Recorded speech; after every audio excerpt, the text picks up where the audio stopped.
I was listening to this conversation, noticing my daydream stimulated me more. I was crumbling with anticipation. You better send me home before I tumble down to the floor. You're so beautiful, oh so boring. I'm wondering, what am I? La verdad es que creo que no ronco. Creo, o sea, digamos, muy pocas veces me han dicho que he roncado, digámosla. Creo que tiene que ver los fumadores, por ejemplo, roncan, tienen tendencia a roncar. La forma de respirar, es decir, los problemas de respiración también se asocian con el ronquido. Creo que por el tema, puede ser un tema respiratorio y después el tema del cansancio.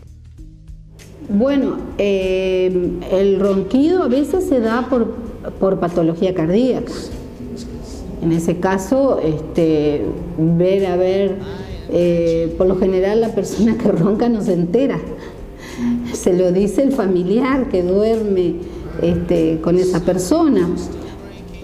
A veces también pueden ser por problemas respiratorios, personas que tienen problemas de adenoides, o sea, respiran mal, abren la boca, digamos, cuando duermen, se reseca la garganta. La persona que tiene adenoides generalmente duerme con la boca abierta, entonces respira mal. Sí, he escuchado ronquidos molestos, a tal punto de no poder dormirme por los ronquidos. Que yo ronque, que me despierte, date vuelta y deje de roncar, y que ronque otra persona que no me deje dormir.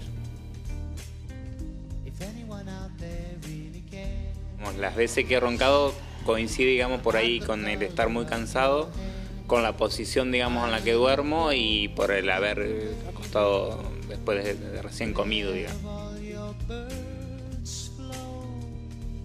Y porque nadie que haya dormido conmigo me ha dicho que ronco.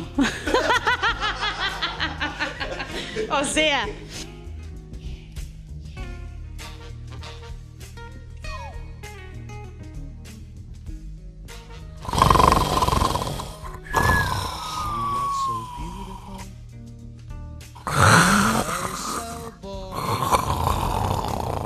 Just what was I doing?